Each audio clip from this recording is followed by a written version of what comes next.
What's up, guys? Nightingale here, and welcome back to another update notice video. Today we're going to be covering the, I don't have it in front of me, but it's the August 10th update notice. Yeah, I'm so excited. Let's jump into this for like the 5th time since I've been playing, or however many times it's been. I don't even know. This would be my 4th time. Yeah. Alright, guys, so let's get going here. Chroma Dominial is back, it appears, so there will be no maintenance this week. But number 1 is the first of 2 collabs. Alright, yay, let's go. Guilty Gear Strive returns to FX7. My enthusiasm cannot be contained. No new unit this year. Hooray. So, we're going to have a title screen change for only 7 days, so don't get too excited because this is going to change over to ReZero in 7 days. Alright, number 2, very extensive content here. Be careful, you might miss it. Available from 8:10 to 8:24, you will have to beat Episode 1, Stage 210, to be able to enter this. And this is the Scales of Juno. So, challenge side story, Scales of Juno. There is no content here. There is nothing to read, nothing to do. It is literally 4 battle stages. It is brand new player, somewhat brand new player. I've been playing a little bit, and I've been playing for over 6 months.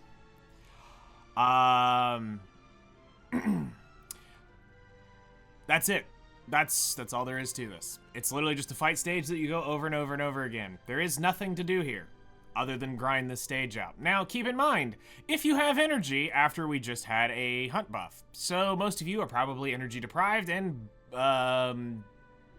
wanting something to do to chill and not have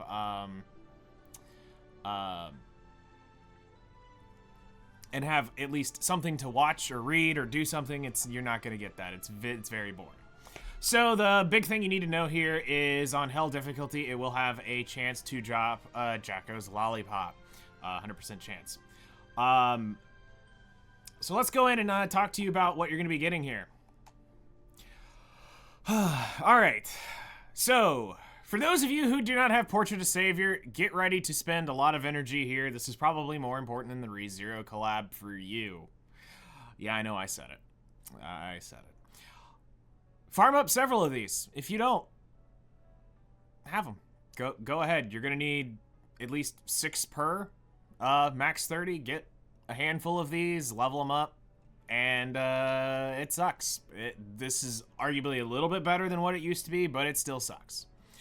For those of you new players that are starting up, Junkyard Dog is a decent artifact for your Clarissas, for your Wyvern team to get started. So do get that picked up. Pop that on your Clarissa. You don't have to level it up. Plus 15 is just fine. You're basically just trying to get a basic extra burn chance. Another debuff up on the target is really all you're trying to do. Cradle of Life is still technically better, which is Sigrid's artifact in terms of just unique debuffs, but this is a cheap fix for a lot of players, and then it becomes Daydream Joker's technically next best for her in terms of damage. But go ahead and move on. Soul, if you're brand new, collect this. If not, you've already done it. No need to get it. It does nothing for you. If you don't have a max imprinted for whatever reason, it's time for you to finally do that. But go ahead and just do it. In case you're wondering, Junkyard Chance is a 50% chance to burn for every 2 turns when it's fully maxed up. It's there for backup debuff. That's really all it is. Portrait of Saviors is 20% damage dealt with a target over 50% health. This is probably one of the better artifacts in the game for damage dealers. Again, it only does anything above 50% health, so 49 and below it does nothing. It's just stats. But hey, guess what? The units that use this are probably killing that unit anyway. So I have 5 copies. I don't think you're going to have the energy to do that, especially with everything else going on or has gone on. But over the time, I think I did 4 my very first Guilty Gear collab, and then I did 1 the last time it ran. I skipped it, I think, 1 time before. All right, now, probably one of the dumbest decisions they've ever made is the Guilty Gear Custom Group Summon. Don't get excited by the words, people. It's not what you think it is. Calm down. The Custom Group Summon will be available from 8/10 to 8/24. You'll be earning Star Mirage coins. These do not carry over. I have to say this because there's always that one paste-eating person out there who thinks this is going to carry over. It doesn't. All right,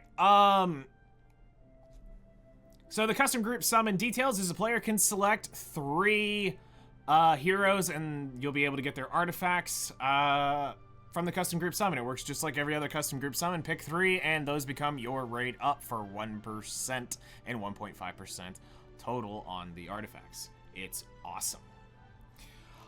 So again, this will be available after beating episode 1 the entire first chapter. The entire first episode you need to beat in order to get into this. Requires you must pick 3. After performing the summon once, you will not be able to change the heroes. And the stars coins remain 7 days after the banner ends for you to spend them, and then they are gone forever. Guarantee summon does not apply here, so that the coins are the guaranteed summon.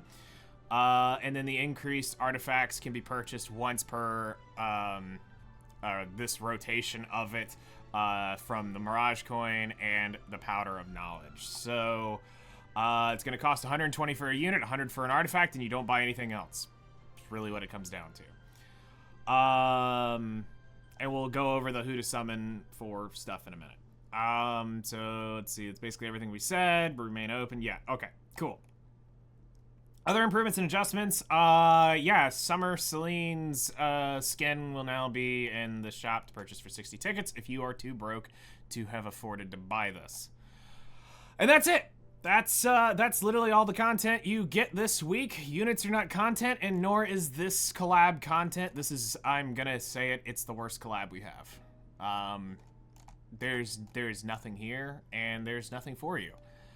So let's go over here and talk about the Guilty Gear units here. These are the 4 summonable units, and we're going to quickly give you the rundown for newer players who are now wondering whether they should spend their hard-earned currencies on trying to pull these units. And we're gonna go from we're gonna go left to right. So, all right, so far left we have Dizzy here. Dizzy is a ice mage. Has a unique aspect to her kit. Unleashes a giant explosion, attacks enemies, decreases hit, attack, and decreases speed, attack, and hit chance 2 turns, regardless. So it doesn't matter if the attack misses or not, which the attack always misses. You can grant an extra turn. She has a 50% CR push, or CR decrease on her S2.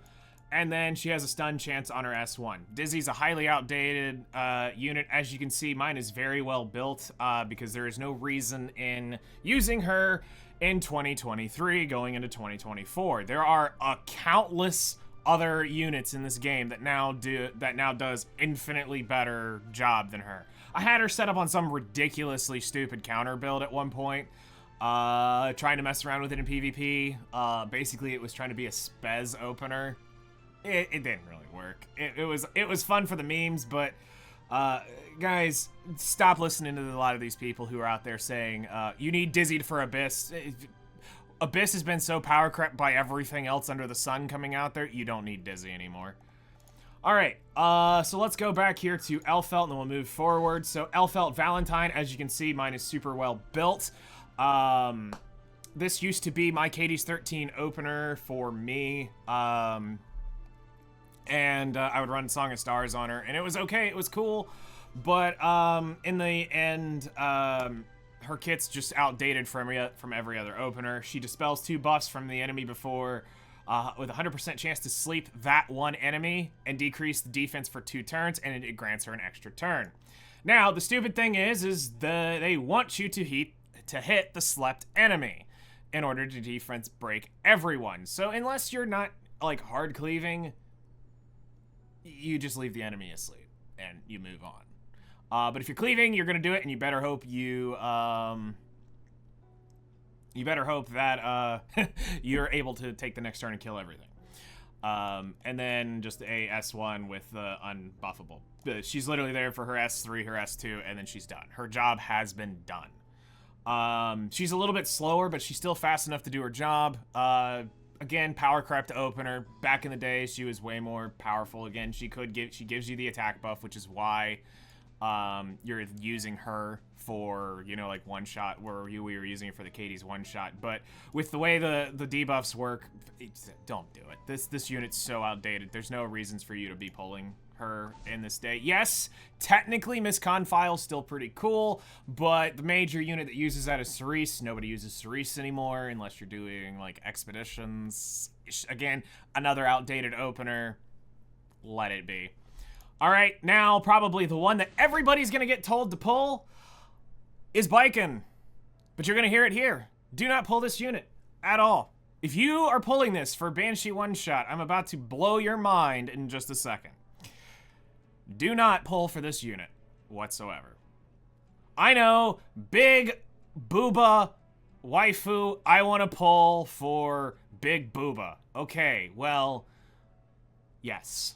Let's go ahead and give you the breakdown of why you don't want to do this in 2023. Hello there. So, and I forgot to turn sounds off. So we're just going to go ahead and mute the audio because I don't know how to mute the Twitch audio. So you guys don't get that. I don't get anything popping up in the video that does not need to be there.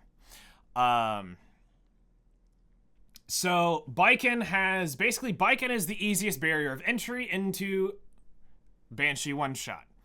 Let's go ahead and get that out in the open. Yes, she is technically the best to get the barrier of entry there. But let's talk about why. So, pop on a Daydream Joker, plus 30, and she's pretty much ready to go. You just need to get her a pretty specific stats, but it's still plausible to do. Get her on a destruction set, she can rip that thing through with just a defense break. And here's why. So, Awaken's kit works with the aspect of her S3 to her S2. Her S3 allows her to, or actually, it's her S2 to her S3. So her S2 goes in and gives her an 80% chance to bleed. You don't give a crap about these bleeds. You're not there for that. You're just there to get the extra turn. Being that she'll have type advantage, 85% crit chance, she will crit, hit over, and bang, next thing you know, you're going into your extra turn, which is where you're able to split the damage between these two skills for the 90, I think it's 90,000, 96,000 or something like that damage required for you to do the optimal damage of getting to the wall and then killing the Banshee. So that's why Awaken technically is better, because it allows her to do the skills without the Banshee getting CR pushed and all that crap. So you get to do it once. Now, here's the thing. Restrict stops the CR push. So anybody who has Furious can technically use Furious in this spot. If you do happen to shortchange it, it won't CR push, and you can finish it off. So Furious technically works to prevent this, but we're going to talk about another unit real quick that is even better. That's right. If you don't have this unit, go spend your 605 bookmarks pulling this. Now, you're like, but wait, how am I going to pull this? She's not on banner. Here. I will walk you through this. Follow me on a story real quick. We are going to go to side story. We're going to come down here to side story list. And then what I want you to take notice is not only does Euphine have a story right here of Sweet Nightmare, she also has one in episode 3, where Growing Pains. So not only do you have one chance of getting her, you have 2 chances of getting Euphine. Pick whichever one you want and summon from here.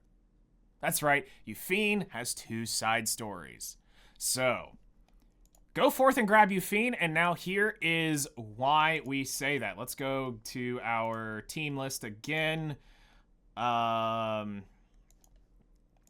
down here, and we're gonna go back into Awaken, and then we'll go over to Jacko. Okay, so for those of you who are pulling this specifically and exclusively for Banshee one-shot, I'm about to blow your mind right here, right now.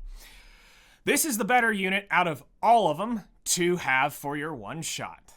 Why? Because she has access to Hellcutter. Hellcutter is a phenomenal artifact, and it is a warrior exclusive artifact. So not only are you able to increase her crit chance, you're also able to increase her attack. Now, I think the minimum that all of them I've ever seen is she needs, I think, 10 turns on all of them.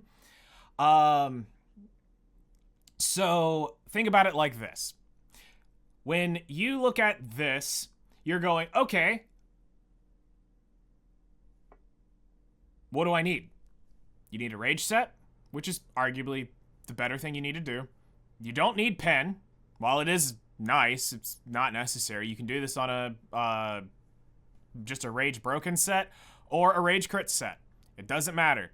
Go ahead and take the extra few minutes to farm up a rage set and be done with it, because most people go Wyvern, Azmonak, farm their rage set, and then they're off to go start working on their one-shot careers. Now, here's the cool thing. She can one-shot Golem. She can one-shot Banshee. She can one-shot Azmonak, and she can one-shot Cadiz. Or, well, is part of the one-shot units for Cadiz. So, mine's not built. I know there's going to be a few of you out there. Well, why don't you have yours invested?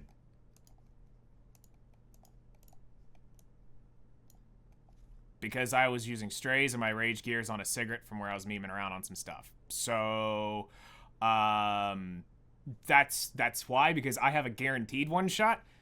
I have Chloe, so Magic Nail, this, and some AoE opener to kill the first round and do enough damage. Strays blows the Banshee up in one turn. So that's why I'm not using it. That's why you don't see mine built. Plus, to be fair, I was using this for the longest time, and then we started talking about one-shots in the grand scheme of things, and then we did the numbers. And just to go ahead and rub this into the dirt, just in case you're really that degenerate and you are like, I was gonna get this. You can even get Mighty Scout to do it. This 2-star mouse from the game, you can still get to one-shot the Banshee. So anybody who's saying you have to have Biken, tell them to screw off. Seriously. It's 2023. Moving to 2024. We do not need Biken at whatsoever. Now, here's the other thing. Biken only has one and only one purpose. Banshee 13. That's it. She works nowhere else really in the game. You won't really use her in PvP. You can. It's interesting. I've seen a few of them show up. They can do something. But her kit's never really been designed around it. She was always known as the Banshee Queen for a reason. Because that's what her whole kit allowed her to do. But then we got into this big discussion later on about Ervalen. Well, with Ervalen's recent buff change, we were like, well, surely he does better job. Okay, he does, I mean, a fractional margin more damage than Yufine with the way his kit is done. But then this is where both of them fall off immediately. They're only Banshee units. Where, with your one-time investment into Yufine, you not only get Golem, Banshee, Azmonak, and Cadiz, you also gain a PvP unit. That's right, one unit can do so many different things for the investment cost once. One-time Molagoras, so that's 33 Molagoras go into this unit. Now, while you're not going to use the others on your,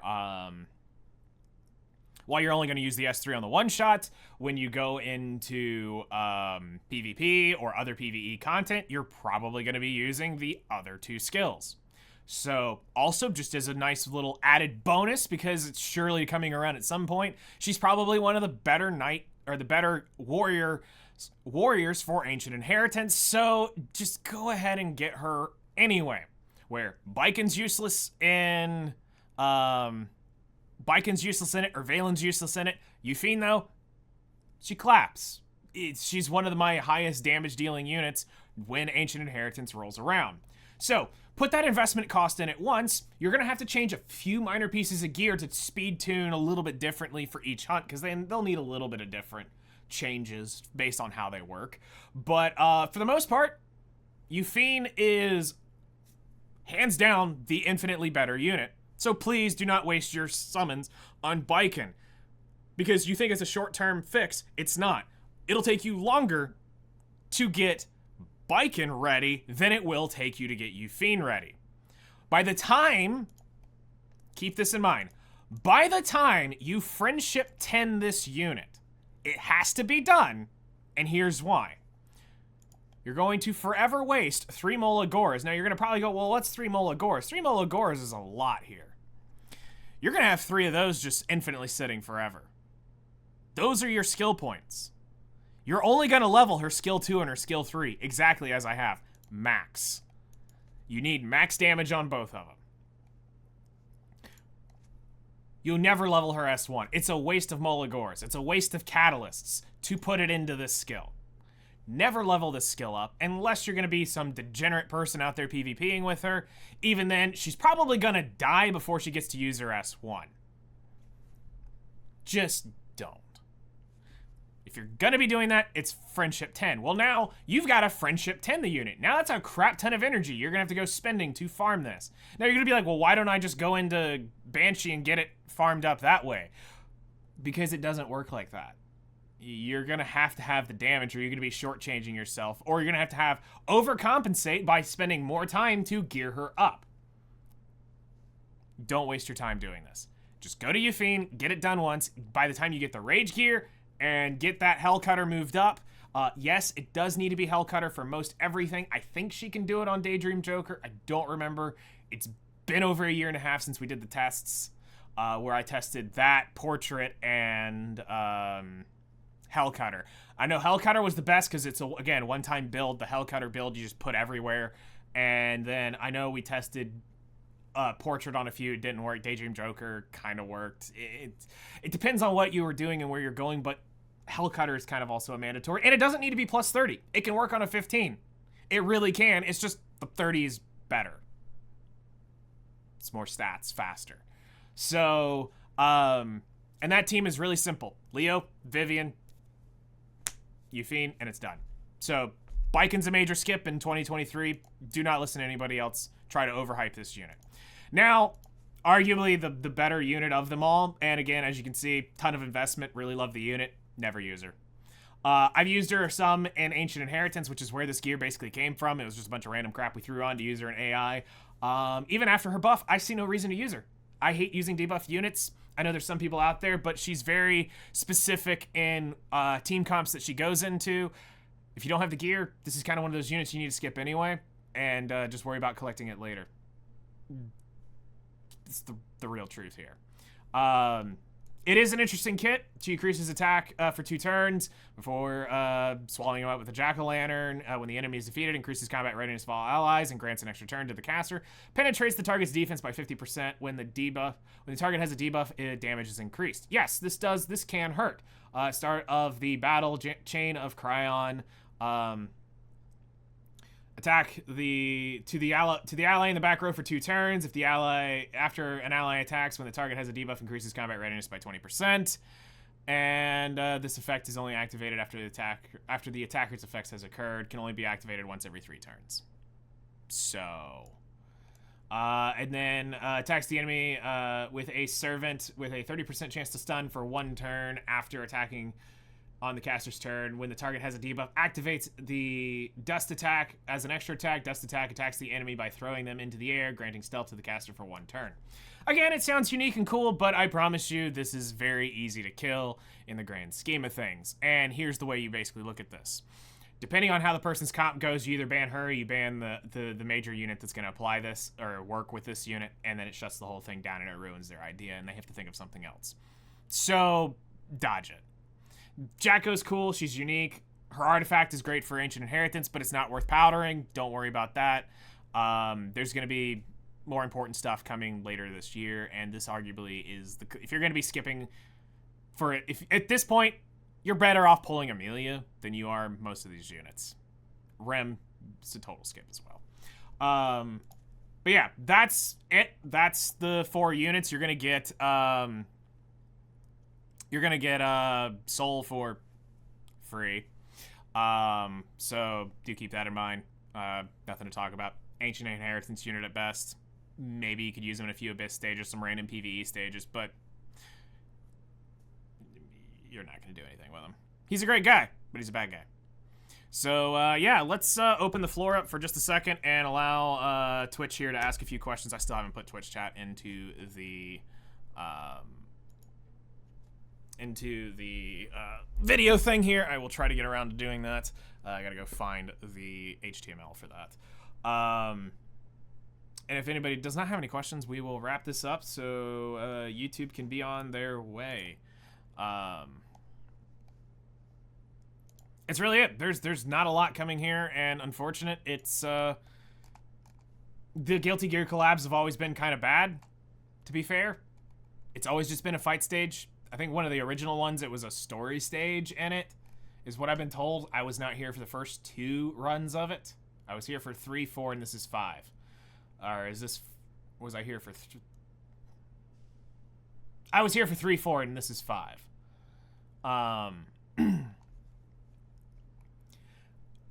I wish I could say the units were better, but there's no exclusive equipments. There is... Jacko's buff was okay, but it didn't... It's not, like, mandatory. We got no new unit. Thankfully, it's 4 units already.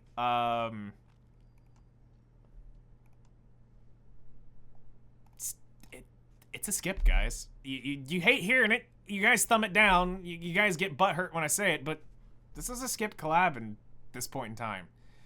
You got that. I gotta catch them all, and I've shut you guys down. I've shut several of you guys down many times. Woolly mate, never run it. I think after 5 times, your monkey brain should figure out it's gonna keep running. All right? And here's the thing you need to accept. When the company stops running it, something's wrong. Something's wrong with that exchange. Somebody's getting either screwed, or the game, or the other company is in a pretty bad state, and one of the IPs is going under. But I can surely tell you, after 5 reruns, even if they skip a year, it's still coming back. And it's sorry to say, if it's not in the time you're playing, it's not the game's company to constantly supply this to you. But you can drop the crap of it won't be rerun. Everything's going to get rerun at some point. With this, the way they've set up their stuff, with their collabs, everything's getting rerun. And let's be real, this is all for the China server anyway. This isn't for us. This is for the China server to catch them up. It's the only reason they're running both of these slammed back to back. All right? Let's accept that fate too. So, get ready for a lot more Rush content. I'm sure it's going to happen. It's going to be coming this way. Twitch chat doesn't have any questions, so YouTube, you know what to do. If you do have any questions, feel free to hit me up in the comments below. I'll be happy to try to help you guys out. You guys take care, and we'll see you in the next one.